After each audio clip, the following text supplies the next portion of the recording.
Hello everyone, welcome to Suji's kitchen blogs. ఈరోజు నేను హెల్తీగా బీట్రూట్ జ్యూస్ ఎలా చేసుకోవాలో చూపిస్తానండి. ఫస్ట్ బీట్రూట్కి పైన తొక్క తీసేసి చిన్న చిన్న ముక్కలు కట్ చేసుకోవాలి చూపిస్తాను కదా. ఈ సైజులో కట్ చేసుకొని జ్యూస్ జార్లో వేసేసుకోవాలండి. నెక్స్ట్ 1 స్పూన్ అయితే షుగర్ యాడ్ చేస్తాను. పిల్లలకి అయితే షుగర్ వేయండి, పెద్దవాళ్ళకి మీకైతే అనవసరం వేసుకోకండి, ఎందుకంటే తాగేయచ్చు అలాగా. నెక్స్ట్ ఇంకా వాటర్ పోసేసి మిక్సీ పట్టేసుకోవడం. పాలు అస్సలు యూజ్ చేయొద్దండి బీట్రూట్ జ్యూస్కి. ఓన్లీ క్యారెట్ ఇంకా వేరే జ్యూసెస్కే పాలు వాడాలి.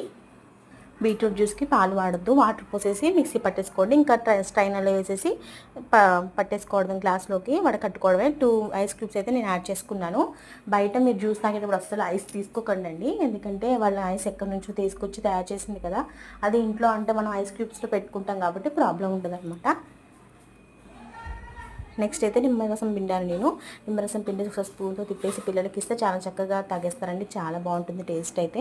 పిల్లలు కూడా ఇష్టంగా తాగుతారు. మీరు కూడా చక్కగా తాగేయచ్చు అనమాట. ఈ పల్పునైతే పడేయొద్దండి. దీన్ని ఐస్ క్యూబ్స్ ట్రే ఉంటుంది కదా, చూపిస్తాను చూడండి. అందులో చక్కగా క్యూబ్స్లలో పెట్టేసేయండి. ఇలా పెట్టేసేసి ఆ వాటర్ తీసేసి పెట్టేసేయండి కొంచెం అలా పెట్టేసి డీప్ ఫ్రీజర్లో 2 or 3 hours పెడితే చక్కగా ఐస్ క్యూబ్స్ లాగా అవుతాయి బీట్రూట్ క్యూబ్స్. వాటిని ఫేస్కి, లేదంటే కనుక మీకు ఎక్కడైనా ఎల్బోస్ దగ్గర డార్క్ షేడ్స్ ఉంటాయి అక్కడ పెడితే చక్కగా షైనింగ్ వస్తాయి. స్కిన్ కూడా చాలా బాగుంటుందండి. ఒకసారి ట్రై చేయండి తప్పకుండా. Thank you for watching. ఇలాంటి మంచి మంచి వీడియోస్ కోసం నా ఛానల్ అయితే సబ్స్క్రైబ్ చేసుకోండి.